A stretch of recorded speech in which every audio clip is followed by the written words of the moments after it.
Avant un match, la pression ne vient pas de nulle part. Elle vient toujours d'un enjeu. Ça peut être un enjeu de résultat, un enjeu personnel, se prouver quelque chose, ou un enjeu extérieur, le regard des autres, l'attente, la place dans l'équipe. Et au fond, tout se résume à une seule chose.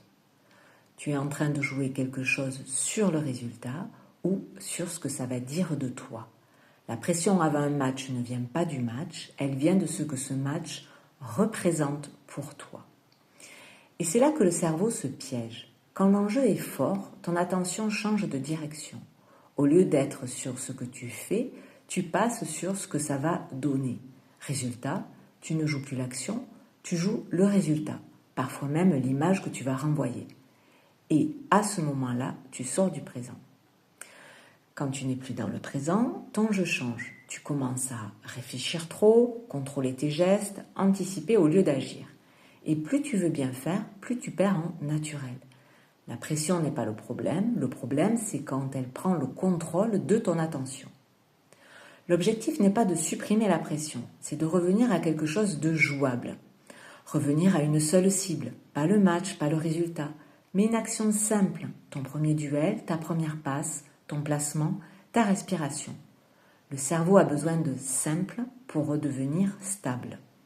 Et surtout, le fait de revenir sur quelque chose que tu sais faire est rassurant.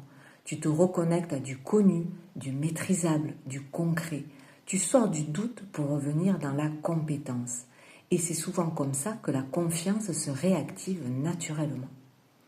Changer ta relation à la pression. Au lieu de lutter contre elle, tu peux simplement dire « Ok, elle est là, je fais avec ». Et dès que tu arrêtes de lutter, tu récupères souvent en lucidité. C'est simple, mais très efficace. Ramener le corps au présent. Avant d'entrer dans le match, une expiration lente, relâcher les épaules, sentir le sol sous tes pieds et choisir une intention simple. Exemple, je joue engagé, je reste simple, je reste présent. Ce que tu dois retenir maintenant. 1. Diminuer l'intensité de la pression. Concrètement, il faut réduire l'enjeu que tu mets dans ce match. Parce que plus ce match devient une preuve de ta valeur, plus il devient lourd à jouer. Une solution efficace, c'est de remettre ce match à sa vraie place. Ce n'est ni un verdict, ni une définition de toi, ni le résumé de ton niveau. C'est un match, rien de plus.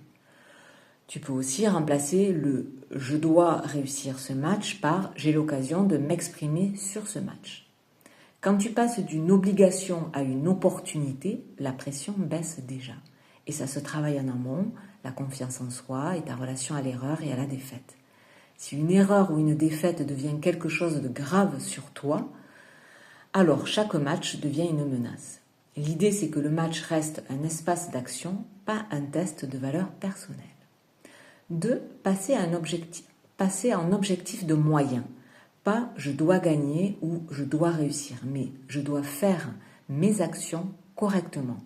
Ou encore mieux, je vais mettre de l'intensité, je vais être juste techniquement comme ça, je vais rester concentré sur chaque action. Tu reprends le contrôle sur ce que tu fais, pas sur le résultat. Revenir sur le ici et le maintenant, c'est le 3e point. Dans ton corps, tes sensations, ton jeu. Et poser une intention simple avant d'entrer. Engagé, percutant, focus. Ce qui change tout, ce n'est pas de ne rien ressentir, c'est savoir rester efficace malgré ce que tu ressens. Le mental, ce n'est pas seulement quelque chose qu'on comprend, c'est quelque chose qu'on travaille. Donc si tu veux progresser, continue ici. Et si tu veux aller plus loin, on peut le construire ensemble.